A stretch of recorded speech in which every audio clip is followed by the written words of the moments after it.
Halo Sobat Football News, kembali lagi di channel kesayangan Anda. Di sini Mimin akan memberikan informasi terbaru tentang persiapan Timnas Indonesia dalam ajang kompetisi Piala AFF 2021 di Singapura. Tim nasional Indonesia akan melawan Singapura pada leg kedua semifinal Piala AFF 2021. Usai imbang 1-1 pada pertemuan pertama, Timnas Indonesia butuh kemenangan dengan skor berapapun untuk lolos ke final. Pelatih Singapura, Tatsuma Yoshida, mengatakan jika dirinya tak mau melewati babak adu tos-tosan dan bertekad tumbangkan Timnas Indonesia pada leg kedua nanti. Pasalnya, selain akan melelahkan bermain selama 120 menit, plus babak ekstra, tekanan mental juga akan lebih besar buat Singapura apalagi mereka tampil sebagai tuan rumah.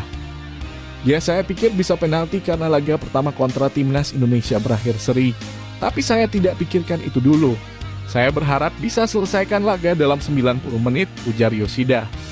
Sementara di Timnas Indonesia, ketambahan Egy Maulana Fikri yang diprediksi turun pada leg kedua nanti bakal membuat lini serang skuad Garuda tampil lebih garang. Usai bergabung dan berlatih bersama para penggawa yang lain, Egy Maulana Fikri bertekad besar memberikan kemenangan buat Timnas Indonesia. Kita harus fokus leg kedua, melupakan pertandingan yang kemarin, dan memberikan yang terbaik di pertandingan kedua nanti, ucap Egy dilansir laman resmi PSSI.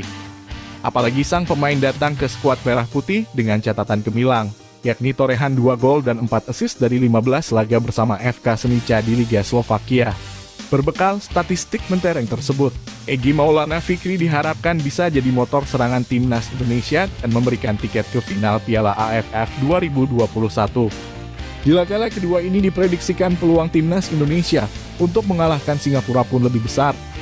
Berikut 5 alasan Timnas Indonesia bakal mampu mengalahkan tim Singapura. 1. Kualitas individu pemain Timnas Indonesia lebih baik ketimbang Singapura. Timnas Indonesia memiliki kualitas individu lebih baik ketimbang Singapura. Itu telah terlihat dari pertemuan pertama saat para pemain Timnas Indonesia kerap memenangkan duel 1 lawan 1. Kualitas individu Timnas Indonesia bahkan diakui oleh pemain Singapura, Irfan Fandi. Hal itu diungkapkan Irfan Fandi dalam konferensi pers jelang pertandingan. Tim kami mungkin tidak memiliki banyak individu yang berbakat secara teknis seperti Indonesia, kata Fandi dalam konferensi pers virtual. 2. Timnas Indonesia paling tajam di Piala AFF 2021. Hingga semifinal, Timnas Indonesia masih merupakan tim tertajam di Piala AFF 2021. Pasukan Sintayong sudah mengemas 14 gol. Terakhir, gawang Singapura yang dibobol Timnas Indonesia pada leg pertama semifinal. Beberapa pemain Timnas Indonesia pun tampil moncer di Piala AFF 2021. Irfan Jaya jadi pemain paling subur dengan torehan 3 gol. Setelah Irfan ada Evan Dimas, Rachmat Irianto, dan Witan Sulaiman yang sama-sama mengoleksi 2 gol. 3. Beban Timnas Indonesia tak sebesar Singapura. Timnas Indonesia bukanlah unggulan di Piala AFF 2021 pada awalnya. Sebab Sintayong mengandalkan para pemain muda untuk tampil di turnamen sepak bola paling bergengsi di Asia Tenggara ini. Namun Timnas Indonesia kini ada di semifinal dan hanya butuh kemenangan untuk lolos ke final. Timnas Indonesia tetap mendapatkan tekanan untuk meraih tiket final, tetapi tidak sebesar Singapura yang berstatus tuan rumah. Selain itu, Singapura juga tim tersukses kedua di Piala AFF dengan koleksi 4 gelar juara.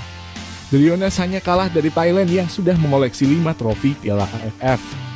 Status tim tersukses kedua tentu memberikan beban tersendiri untuk Singapura. 4. Singapura pincang karena cedera.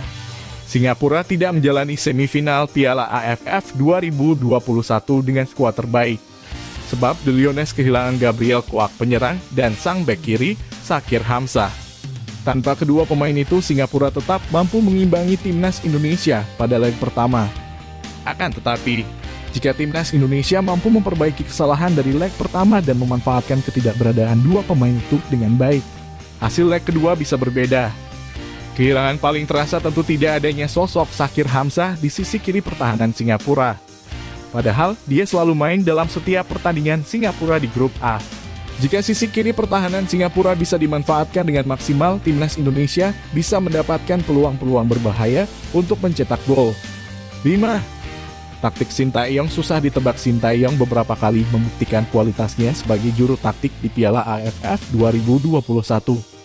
Saat melawan tim lebih kuat, seperti Vietnam, Sintayong mampu membuat timnas Indonesia menjadi tim super defensif sehingga mampu meraih hasil imbang. Hal itu mungkin tidak disukai beberapa pihak, tetapi poin lebih penting daripada permainan cantik dalam turnamen seperti Piala AFF. Lalu, timnas Indonesia menjadi tim agresif saat bersua Malaysia yang punya kualitas hampir sama dengan skuad Garuda. Hasilnya, timnas Indonesia mampu menang besar 4-1 meski tertinggal lebih dulu.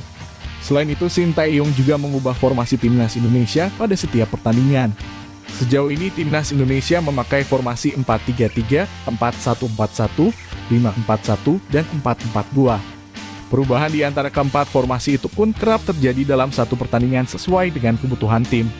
Hal ini akan makin menyulitkan Singapura untuk membaca permainan skuad Garuda. Jika mengikuti arahan Sintayong dengan baik, timnas Indonesia seharusnya bisa menghajar Singapura di National Stadium, Sabtu 25 Desember 2021, pukul 19.30 waktu Indonesia Barat. Silakan berikan prediksi kalian sobat di kolom komentar untuk laga terakhir leg kedua timnas Indonesia versus Singapura. Jangan lupa subscribe channel ini agar kamu terus bisa mendapatkan update info terbaru dari klub kesayangan kamu. Sampai jumpa di video selanjutnya.